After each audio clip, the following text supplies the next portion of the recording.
সংগ্রামী নেতৃবৃন্দ, আপনারা জানেন আমাদের পার্টির চেয়ারম্যান ঘোষণা করেছেন ৩১ দফা। এই ৩১ দফাই হচ্ছে বাংলাদেশের মূল মুক্তির সনদ। ৩১ দফা নিয়ে আমাদের কাজ করতে হবে। আমরা সবাই ৩১ দফার পক্ষে।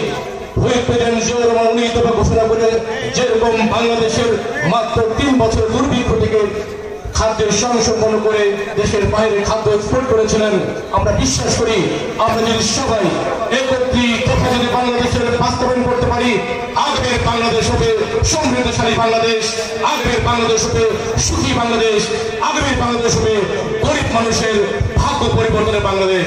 সংগ্রামী নেতৃবৃন্দ, আপনারা জানেন আমাদের পার্টির চেয়ারম্যান জনাব তারেক রহমান বলেছেন ঐক্য ঐক্য ঐক্য।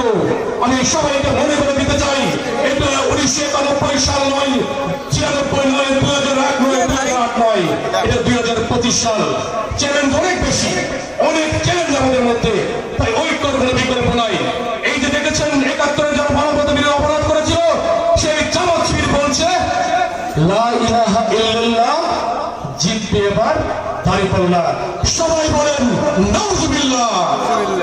এদেরকে প্রতিহত করতে হবে, এদেরকে না বলতে হবে, এদেরকে যে নির্বাচন আসছে নির্বাচনে এদেরকে বুঝে দিতে হবে বাংলার মাটি, স্বাধীন শহীদ প্রেসিডেন্ট জিয়াউর রহমানের মাটি, বাংলাদেশের মাটি, মুক্তিযোদ্ধাদের মাটি, বাংলাদেশের মাটি, স্বাধীনতার পক্ষের মাটি, এই বগুড়ার পশ্চিম বগুড়ার মাটি, শহীদ প্রেসিডেন্ট জিয়াউর রহমানের রক্তে ভেজা মাটি। এই মাটিতে রাজাকার, আল বদর, আল শামসের কোনো জায়গা নেই, আগামীতেও নেই, ভবিষ্যতেও নেই, কোনোদিন হবে না।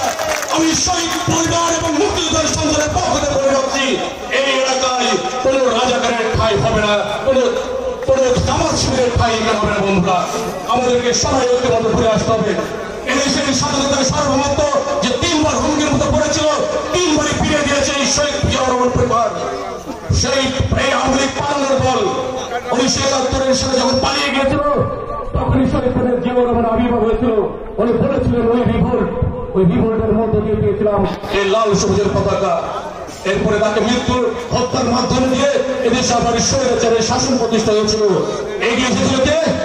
আমাদের দেশমাতা, গণতন্ত্রের মা, সবচেয়ে বড় যে মতন বাংলাদেশের আমাদের মা দেশনেত্রী বেগম খালেদা জিয়া দীর্ঘ ৯ বছর স্বৈরাচারের বিরুদ্ধে লড়াই করে ১৯৯১ সালে এই ফেব্রুয়ারি ২৭ তারিখে নির্বাচন করে ১৪০ অধিক এসে নির্বাচনে জয়লাভ করে উনি সরকার গঠন করেছিল। বন্ধুরা, এই জামাত শিবির ১৯৪৬ সালে নির্বাচনে বলেছিল যারা স্বৈরাচারের সঙ্গে নির্বাচনে যাবে তারা জাতীয় বেঈমান হবে।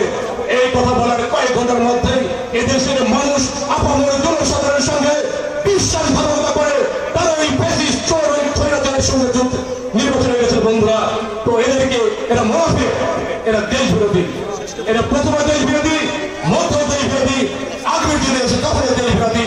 আমাদের মধ্যে যেটা মনে করতে হবে, আমরা এখানে যারা বসে আছি, যারা মনোনয়ন প্রত্যাশী, এই চাপাপুর ইউনিয়ন পরিষদের মাঠে বলে যাচ্ছি, ধানের শীষ বেগম খালেদা জিয়া এবং দেশনায়ক তারেক রহমান যার হাতে উঠাই দিবে, আমরা সবাই একসাথে সম্মিলিতভাবে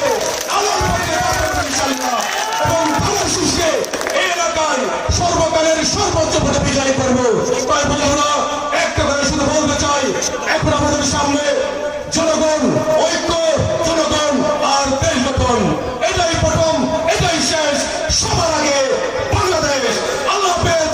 বাংলাদেশ জিন্দাবাদ। শহীদ রহমান হোক। দেশ জিন্দাবাদ। জিন্দাবাদ। সবাইকে ধন্যবাদ। আসসালামু আলাইকুম ওয়া রাহমাতুল্লাহ।